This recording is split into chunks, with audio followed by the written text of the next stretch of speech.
Hey there, and welcome to my lazy review of the new film Guardians of the Galaxy Volume 3. And this is the final film directed by James Gunn before he takes over the DC Universe, and the final film in the Guardians of the Galaxy trilogy. So, like I always say, is this film worth your time? Did I like it? Let's find out. But beforehand, let's try something different. Mr. Boston, and sorry here, Amaretto.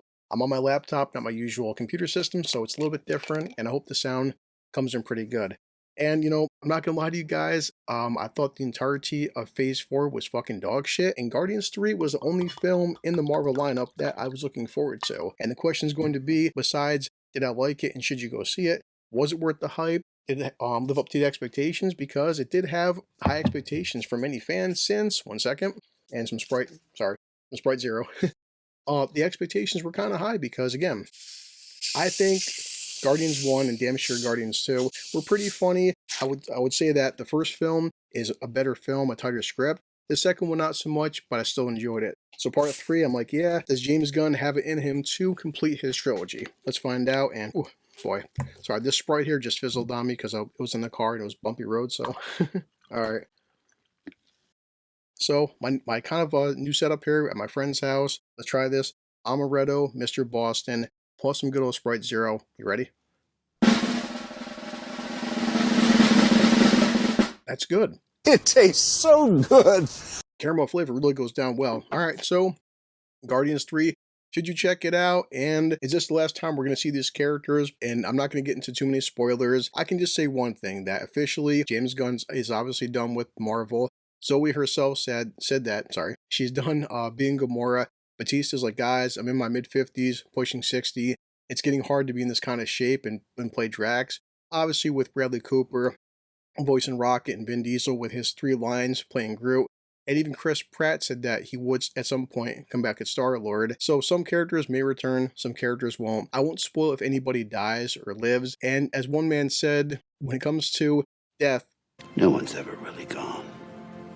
this is Marvel, this is comics. Even if characters were to die, it's not like they would never get recast or we're going to see some kind of multiverse variant bullshit and whatever. And they will be back. And as always, you have to enjoy my intro. Ready?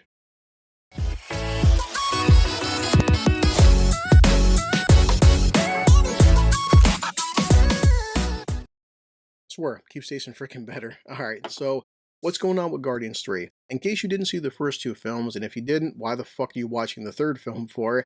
And the entirety of the MCU saga and the Infinity Saga, Gamora dies in Infinity War because Thanos wants the Soul Stone. Fast forward into Endgame, she does come back, but it's a younger version of herself. This younger version didn't have the memories and experiences of the first 2 Guardians films. So to say the least, she's a bitch. So we have Peter sitting there getting drunk and feeling sorry for himself. I can relate. And out of nowhere, we get introduced to Adam Warlock. And Adam Warlock is there to not fuck around, and he's there to kick ass and chew bubblegum. I have come here to chew bubblegum and kick ass. If you don't know who Adam Warlock is, I don't have the time to explain his big history and how important he should be in the Infinity Saga, why he should have fought Thanos and got his own film instead of Captain Marvel, and that's a whole nother issue. We'll get into that bullshit later. So he's there to basically kill the Guardians, but also he's there to kidnap Rocket because the guy who created Rocket and experimented on him, he wants to take him back and get the information and the secrets to how Rocket is Rocket.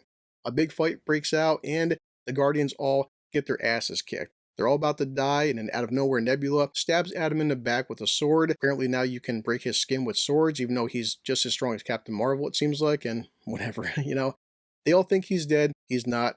He flies away. During the fight, Rocket gets severely injured and they're doing his full body scan, and apparently he only has about 48 hours to live because they have these med packs inside of nowhere. They try to put a med pack on Rocket to heal him, and it's actually killing him because it's short-circuiting all this mechanical stuff in his body, and they find out that there's this fail-safe system inside of Rocket. The fail-safe system was put on there by his creator, and they have to go on this big huge quest now to try to find the codes to disable the failsafe. The opening 10 or 15 minutes is pretty fucking cool. The action is good, but now it damn sure does slow down because the entire fetch quest is these guys going to this one spot, and it's like this organic kind of prison and stuff, and it's like this space station. And yes, it is cool seeing like cameos by Nathan Fillion, but I do admit that some of the jokes go on longer than they should.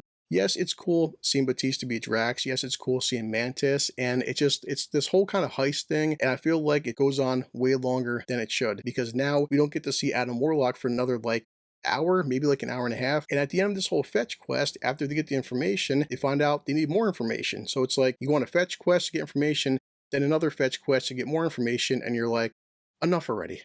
All right, this is goddamn ridiculous. Now, during this entire fetch quest sequence, we get more and more flashbacks of Rocket, and I give the film a lot of credit for this because, you know, in terms of the first two films and then Infinity Saga, it's like Rocket has always been hinted to what his backstory was, but nobody ever knew. I'm not mad at the third film focusing on Rocket because Peter already had, you know, the opening of Guardians 1 and then to Guardians 2, the stuff with Ego, so we know his backstory and his history. Drax doesn't have much backstory because his entire character arc is wanting to get revenge on Thanos for killing his family. Groot is just a big freaking tree and that's it. Mantis, we know her from hanging out with Ego in Guardians 2, and then Gamora and Nebula had entire character arcs through the entire Infinity Saga, and except now Gamora, she's just the younger version of herself, and Rocket is the only person where we never got his backstory. We never saw it, so now we're constantly seeing tidbits of his backstory through flashbacks. And it's damn sure some people would say it's, you know, manipulation through showing animals, cute little creatures. They're all CG. They're all CGI, guys. They weren't torturing actual animals. But yes, Rocket was a little baby raccoon. He was picked out by this guy called the High Evolutionary, but Rocket wasn't the only one.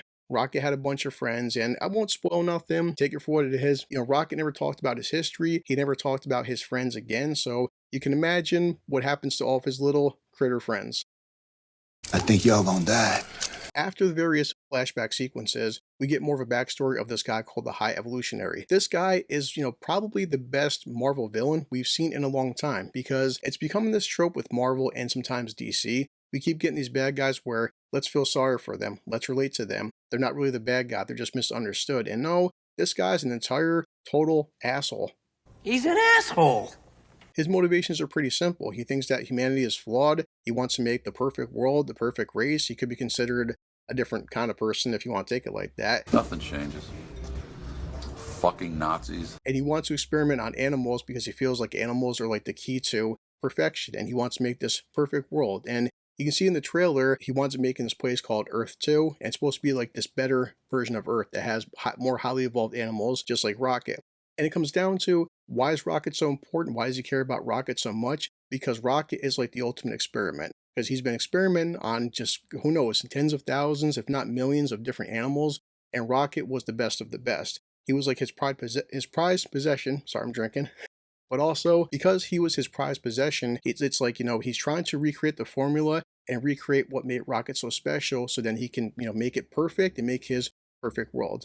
A perfect world. That's pretty much it. It's a very simple premise. All it is Rocket gets injured. They have to go save Rocket's life, and Adam Warlock is there, but he's kind of not there. And, you know, will the Guardians defeat the bad guy? You know, I don't want to spoil it, but I'll let you guys watch it for yourself, and you can decide if the ending was good enough. So my overall assessment, you know, breaking it down is that, okay, in terms of the comedy, I think the comedy landed as good, if not better, than the first two Guardians films. But I will admit that you take something horrible like, say, Thor 4, Thor 4 is every 45 seconds a new punchline, a new punchline, a new fucking punchline, and you're like, enough. Enough already! With Guardians 3, sometimes like the first two films, some jokes do tend to go on a little bit longer than are necessary, and I do admit that this has a 2.5 hour runtime. The biggest flaw is the pacing can become an issue, and I really think that if he would have shaved down 15, if not 20 minutes, it would have been a better script. Did everybody get an ending? Yes, everybody got an ending. My main criticism is that I like the chemistry, the whole dynamic between Star-Lord, Peter Quill, and Gamora, and the way that he handled it, I wasn't the biggest fan of that. I didn't like how things ended up between Gamora and Peter. Everybody else gets an ending. You can find out for yourself if they live or they die. But as I said, will we ever see these characters again? It'd be stupid if Marvel never showed us Rocket again, or Peter Quill again, or maybe a different actress playing Gamora. So ultimately, in the end, Guardians of the Galaxy Volume 3. Did I like it? Should you go see it? I would rate this film as something where it's, you know, going to be honest here, I think it's a very good matinee film. I say matinee film where I wouldn't recommend rushing out to see it. I don't think it's worth full price. It's a very good matinee movie because I think it's a good film, not a great film. I think it's fun, also flawed. but I do think it's passable. I did have a great time watching it in a sense where I did like the action. I thought the CGI was very good. And the comedy, a couple jokes missed for me, but I overall laughed a lot and had a good time. And is it the strongest out of the 3 films? In many ways, it's definitely the weakest of the 3 Guardians films, but it's also not a bad film. And ultimately it comes down to this. It's better, it's fucking Shakespeare, it's Victorian, it's a masterpiece compared to everything that Marvel Phase 4 put out. And no, I don't count Spider-Man No Way Home as Phase 4, so basically, fuck Phase 4. Go fuck yourself. I think overall this is a good trilogy. May not be the best, but it is very good. I just do admit that out of the 3 Guardians films, I probably wouldn't be in a rush to watch this one again anytime soon. Yes, the music is good. Yes, the comedy is there. But damn sure the first one, and even to a lesser extent part 2, had tighter scripts, did have better music, and I think better action and comedy. I'm just being honest, okay? So, as I always do, I'm going to check my watch, and I'm always low on time. That's the reason my video took so long to make for. Also, I'm not home, so I'm trying out a different job. It's a little bit better than my last job. Ultimately, this new job, just like my last job, well, this is how I feel about it. I hate my job. I hope you like my laser review. I hope if you do see it, you do have a good time. And just, even with the criticisms, go in with an open mind, but don't expect too much out of, just the whole script and James Gunn. I think he did a better job overall with the first 2 films, okay? So, as we always do, let me grab Bender, say goodbye to you guys. Let me edit this video. I hope you like my mistakes because I'm damn sure drinking, as always. You ready? So, let's get Bender. This calls for a drink. Some Sprite and Amaretto. Hey, it's pretty good, okay? Now I have to, well, my new job, go back to work.